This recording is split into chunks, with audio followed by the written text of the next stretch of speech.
Get set baby Vinay Govind സംവിധാനം ചെയ്ത് ഉണ്ണി മുകുന്ദൻ, നിഖില വിമൽ എന്നിവർ കേന്ദ്ര കഥാപാത്രങ്ങളായി വന്ന ഈ മലയാളം സിനിമയെക്കുറിച്ചാണ് ഇന്ന്.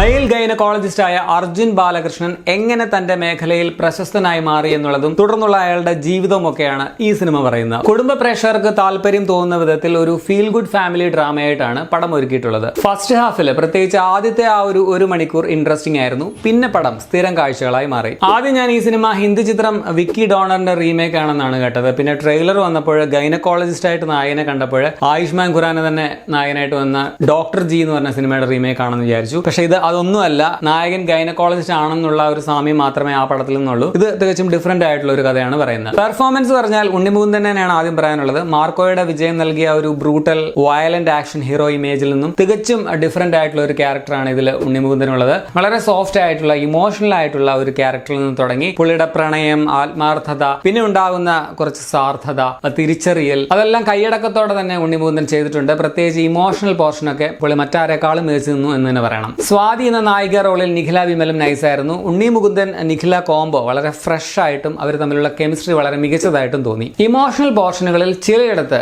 നിഖില കുറച്ച് ഡൗൺ ആയതുപോലെ തോന്നി. പടത്തിൽ എനിക്ക് ഇഷ്ടപ്പെട്ട വേറൊരു ക്യാരക്ടർ ഗംഗാ മീര അവതരിപ്പിച്ച നേഴ്സിന്റേതാണ്. അങ്ങനെയുള്ള മനുഷ്യരെ അവർക്കുണ്ടാവുന്ന എക്സ്പീരിയൻസ് ഒക്കെ നമ്മൾ ഇഷ്ടം പോലെ റിയൽ ലൈഫിൽ കാണാറുണ്ട്. ചെമ്പൻ വിനോദ്, ജോണി ആന്റണി, ശ്യാം മോഹൻ, സുധീഷ്, അഭിരാം രാധാകൃഷ്ണൻ, സുരഭി ലക്ഷ്മി, മുത്തുമണി, മീര വാസുദേവ്, പുണ്യ എലിസബത്ത്, KPS ലീല, അങ്ങനെ വലിയൊരു താരനിര തന്നെ പടത്തിലുണ്ട്. അലക്സ് ജെ പുളിക്കലിന്റെ ക്യാമറ കൊള്ളാം. പടം വളരെ കളർഫുൾ ആണ്. അർജു ബെൻ ആണ് പടത്തിന്റെ എഡിറ്റിംഗ്. സാം CS ആണ് മ്യൂസിക്.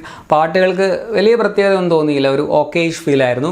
YV രാജേഷും അനൂപ് ഗോവിന്ദനും ചേർന്നാണ് പടത്തിന്റെ സ്ക്രിപ്റ്റ് എഴുതിയിട്ടുള്ളത്. ഇനി ഈ പടത്തിന്റെ നെഗറ്റീവ്സ് പറയുകയാണെങ്കിൽ തുടക്കത്തിലുണ്ടായിരുന്ന ആ ഒരു ഫ്രഷ് ഫീലിംഗ് അല്പനേരം കഴിഞ്ഞപ്പോഴേക്കും മാറി ക്ലീഷേ കാഴ്ചകളാവുകയായിരുന്നു. ഒരു പുതുമയും ഫീൽ ചെയ്തില്ല സെക്കൻഡ് ഹാഫിലൊന്നും. സെക്കൻഡ് ഹാഫിൽ വന്നപ്പോഴത്തേക്കിനും പടം അവിടെ നന്നായിട്ട് മുഷിപ്പിക്കുകയും ചെയ്തു. ക്ലൈമാക്സ് ഒക്കെ നമുക്ക് ആദ്യം തന്നെ ഊഹിക്കാൻ പറ്റും ഇങ്ങനെയായിരിക്കും എന്നുള്ളത്. ആദ്യത്തെ ഒരു ഇംപ്രഷൻ നിലനിർത്തിക്കൊണ്ട് പോകാൻ പറ്റാത്ത, വലിയ ഹൈ മൊമെന്റ്സ് ഒന്നും തരാത്ത, വളരെ ഫ്ലാറ്റ് ആയിട്ടുള്ള ഒരു സ്ക്രിപ്റ്റ് തന്നെയാണ് പടത്തിന്റെ പോരായ്മ. ഇമോഷണൽ കണക്ഷൻ ആണെങ്കിലും ആദ്യമൊക്കെ നന്നായിട്ടുണ്ടായിരുന്നു. സെക്കൻഡ് ഹാഫിലൊക്കെ വന്നപ്പോഴേക്കും ഒരു ഓൺ ഓഫ് എന്ന രീതിയിലായിരുന്നു. ഉണ്ണിമുകുന്ദന്റെ ലുക്കും പടത്തിന്റെ മൊത്തത്തിലുള്ള ലുക്കും എല്ലാം ഒരു 10 വർഷം മുമ്പ് ഇറങ്ങേണ്ട സിനിമ പോലെ ഫീൽ ചെയ്തു. എനിക്ക് തോന്നുന്നു മാർക്കോയ്ക്ക് കുറെ നാൾ മുമ്പ് ചെയ്ത പടമാണെന്ന് തോന്നുന്നു. പലപ്പോഴും ഒരു OTTക്ക് വേണ്ടി എടുത്ത ഒരു സിനിമ പോലെ ഇതിന്റെ മേക്കിംഗ് സ്റ്റൈലൊക്കെ കണ്ടപ്പോൾ ഫീൽ ചെയ്തു. പടത്തിന്റെ ലെങ്തും വളരെ കൂടുതലായിട്ട് തോന്നിപ്പിച്ചു. ചുരുക്കത്തിൽ ഡോക്ടർ ജിയുടെ ഒരു ത്രെഡിൽ നിന്നും ഇൻസ്പയർഡ് ആയിട്ട് പിന്നെ കുറച്ച് തട്ടിക്കൂട്ടി ഉണ്ടാക്കിയ ഒരു സ്ക്രിപ്റ്റ് പോലെ ഫീൽ ചെയ്തു. പേഴ്സണലി എനിക്ക് ഇതിന് പകരം ഡോക്ടർ ജിയുടെ ഒഫീഷ്യൽ റീമേക്ക് തന്നെ ചെയ്യുമായിരുന്നെങ്കിൽ ഇതിലും ബെറ്റർ ആയിരുന്നേനെ എന്ന് തോന്നി. അതൊരു നല്ല പടമാണ്. ഞാൻ 2022 ബെസ്റ്റ് ഹിന്ദി ഫിലിംസ് എന്നൊരു വീഡിയോ ചെയ്തപ്പോൾ അതിൽ നമ്പർ 1 ആയിട്ട് പറഞ്ഞ പടം അതായിരുന്നു. ആഗമത്തിന്റെ ടോട്ടലിൽ ഫാമിലി ഓഡിയൻസിനും ഇപ്പോൾ വരുന്ന മുഴുവനും കൊലയും വയലൻസും മാത്രമാണെന്ന് അഭിപ്രായമുള്ള ആളുകൾക്ക് തൃപ്തി നൽകുന്ന ഒരു സിനിമയായിരിക്കും ഇത്.